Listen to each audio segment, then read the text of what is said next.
എപ്പോഴും നമ്മളൊരു vampire story എന്നൊക്കെ പറയുമ്പോൾ ഫസ്റ്റ് നമ്മുടെ ഉള്ളിൽ വരുന്ന ഒരു പുസ്തകമായിരിക്കും ട്വിലൈറ്റ് എന്ന് പറയുന്നത്. സ്റ്റെഫാനി മേയർ എഴുതിയ ഈ ഒരു പുസ്തകത്തിന് പിന്നിൽ വളരെ രസകരമായ കുറച്ച് കാര്യങ്ങളുണ്ട്. അതെന്തൊക്കെയാണ് നമുക്ക് ജസ്റ്റ് ഒന്ന് ഈ വീഡിയോയുടെ നോക്കാം. 2023 ജൂൺ 2 സ്റ്റെഫാനി മേയർ ഒരു സ്വപ്നം കാണുകയാണ്. അതിങ്ങനെയായിരുന്നു: ഒരു മനുഷ്യ പെൺകുട്ടിയും തിളങ്ങുന്ന ചർമ്മമുള്ള ഒരു വാമ്പയറും ഒരു പുൽമേട്ടിലിരുന്ന് സംസാരിക്കുകയാണ്. അവർ സംസാരം കണ്ടാലേ അറിയാം അവര് പ്രണയിക്കുന്നവരാണ്, അല്ലെങ്കിൽ അവര് കമിതാക്കളാണ് എന്നുള്ളത്. പക്ഷെ എന്താ വെച്ചാല്, ആ ഒരു മനുഷ്യ പെൺകുട്ടിയുടെ രക്തത്തിന്റെ ഗന്ധം ആ ഒരു വാമ്പയറിനെ വല്ലാതെ ദാഹം ഉണ്ടാക്കുകയാണ്. ഇങ്ങനെയാണ് ആ ഒരു സ്വപ്നം അവർ കണ്ടത്. അങ്ങനെ ഞെട്ടി ഉണരുകയാണ്. അങ്ങനെ ഉണർന്ന ശേഷവും ആ സ്വപ്നം അവരെ വല്ലാതെ വേട്ടയാടുകയാണ്. അവർക്ക് എന്ത് സംഭവിച്ചു എന്നുള്ളത് പുള്ളിക്കാരിക്ക് ഭയങ്കരമായിട്ട് അവരിങ്ങനെ ചിന്തിച്ച് ചിന്തിച്ചിരിക്കുകയാണ്.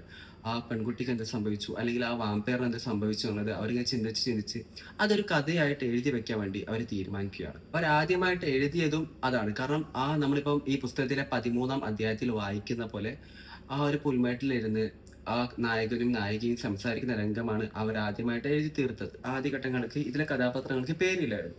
പിന്നീട് അവരെപ്പോഴോ ഇതിലെ നായികയ്ക്ക് ബെല്ല എന്നും നായകനായ വാമ്പയറിന് എഡ്വാർഡ് എന്ന പേരും നൽകി. 3 മാസത്തിനുള്ളിൽ ആ ഒരു നോവൽ അവർ മുഴുവനായിട്ട് എഴുതി തീർത്തു. സ്വന്തം സന്തോഷത്തിന് വേണ്ടി എഴുതിയ ഈ ഒരു നോവൽ സ്റ്റെഫാനിയുടെ സഹോദരിമാരുടെ നിർബന്ധത്തിന് വഴങ്ങിയാണ് അവരൊരു പബ്ലിഷിംഗ് കമ്പനിക്ക് വേണ്ടി അയച്ചു കൊടുത്തത്. എന്നാൽ അത് ആദ്യഘട്ടത്തിൽ നിരസിക്കപ്പെടുകയാണ് ചെയ്തത്. പബ്ലിഷർ നിരസിച്ചതോടെ അവർ വേറെ പല കമ്പനികൾക്കും വേണ്ടി ഈ ഒരു പുസ്തകം അയച്ചു കൊടുത്തു. പക്ഷേ പലരും അത് റിജക്ട് ചെയ്തു. ആരും ആ ഒരു പുസ്തകം എടുക്കാൻ വേണ്ടി തയ്യാറായി. അവസാനം ലിറ്റിൽ ബ്രൗൺ ആൻഡ് കമ്പനി പറയുന്ന പബ്ലിഷറാണ് ഈ ഒരു പുസ്തകം പബ്ലിഷ് ചെയ്തത്. പിന്നീട് നടന്ന ചരിത്രമായിരുന്നു. ലോകമെമ്പാടും ഈ ഒരു പുസ്തകം വലിയൊരു തരംഗമായി മാറി. ഈ നോവലിന്റെ ആദ്യത്തെ പേര് ബെല്ല ആൻഡ് എഡ്വാർഡ് എന്നായിരുന്നു. പക്ഷേ തുടർന്ന് പബ്ലിഷറുടെ നിർദ്ദേശപ്രകാരമാണ് അവർ ഈ ഒരു നോവലിന് ട്വിലൈറ്റ് എന്ന് പറയുന്ന ഈ ഒരു പേര് കൊടുത്തത്. ഇതിന്റെ കവറിൽ കാണാം ഒരു ആപ്പിളും 2 കൈകളും. ഒരു ആപ്പിൾ പിടിച്ചിരിക്കുന്ന 2 കൈകളാണ് കാണുന്നത്. ഇത് ശരിക്കും പറഞ്ഞ വിലക്കപ്പെട്ട കനിയെയാണ് കാണിക്കുന്നത്. കാരണം ഇതിൽ പറയുന്ന ഒരു പ്രണയം എന്ന് വെച്ചാൽ ഒരു വാമ്പയറും മനുഷ്യനും തമ്മിലുള്ള പ്രണയമാണ്. ഒരിക്കലും നടക്കാൻ സാധ്യതയില്ലാത്ത ഒരു പ്രണയമാണ് അവർ ഇതിലൂടെ കാണിക്കുന്നത്. അതുകൊണ്ട് തന്നെയാണ് അവർ ഇങ്ങനത്തെ ഒരു കവർ ഈ ഒരു പുസ്തകത്തിന് വേണ്ടി കൊടുത്തിരിക്കുന്നത്.